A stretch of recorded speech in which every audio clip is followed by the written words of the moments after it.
ಏನು ಮಂಡ್ಯ ಜಿಲ್ಲೆ ಕೃಷ್ಣರಾಜಪೇಟೆ ತಾಲೂಕಲ್ಲಿ ಹೊಸದಾಗಿ ನೂತನವಾಗಿ ರೋಡ್ ಆಗಿದೆ. ಜಲಸೂರು ರಸ್ತೆ ಅಂದ್ಬಿಟ್ಟು ನಾಮಕರಣ ಮಾಡಿದ್ದಾರೆ. ರಸ್ತೆಗೆ ಇದು ಜಲಸೂರು ರಸ್ತೆ ನೋಡಿ. ಇನ್ನೇ ಒಂದು ವರ್ಷ ಆಗಿಲ್ಲ ಈ ಕಾಮಗಾರಿ ಉದ್ಘಾಟನೆ ಆಗಿ ವಾಹನಗಳು ಚಾಲನೆ ನೋಡಿ. ಆಲೆ ಯಾವ ರೀತಿ ನೋಡಿ ಈ ರೀತಿ ಕುಸಿತಾ ಇದೆ. ಆಲೆ ಇದು ಬ್ರಿಡ್ಜ್ ಮೇಲೆ ಬಿದ್ರಾಮನಹಳ್ಳಿ ಅಂತ ಗ್ರಾಮ ಬರುತ್ತೆ. ಆ ಗ್ರಾಮದ ಮೇಲಿರೋ ಬ್ರಿಡ್ಜು ಆಪೋಸಿಟ್ ಹೇಳಬೇಕು ಅಂದರೆ ಚೌಡೇಶ್ವರಿ ದೇವಸ್ಥಾನ ಇದೆ. ನಮ್ಮ ಕೆರ್ಪೇಟೆ ಇರೋ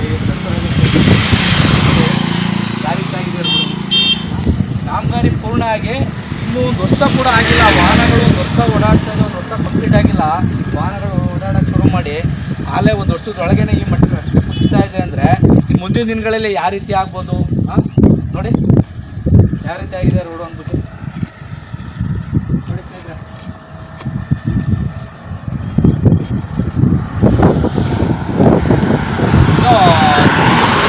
ಹೈವೇ ಆ ಕೇರ್ಪೇಟೆ ತಾಲೂಕಿರುವ ರೋಡ್ ದುಸ್ಥಿತಿ ಇದು ಮಟ್ಟಕ್ಕಾಗಿದೆ. ರೋಡ್ ನೋಡಿ ಯಾವ ಮಟ್ಟಕ್ಕಾಗಿದೆ ಅಂದರೆ ನೋಡಿ.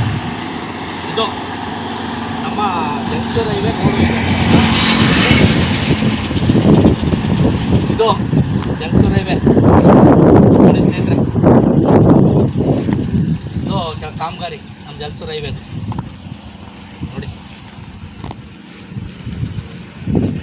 ಇದು ಜಲಸೂರು ಹೈವೇ ರೋಡು ಕಾಮಗಾರಿ. ನಿಮ್ಮ ಹೆಸರು? ಟಿವಿ ಕನ್ನಡ ನ್ಯೂಸ್ಗೆ ಲೈಕ್ ಮಾಡಿ, ಶೇರ್ ಮಾಡಿ ಹಾಗೂ ಮತ್ತಷ್ಟು ಸುದ್ದಿಗಳಿಗಾಗಿ ಫಾಲೋ ಮಾಡಿ.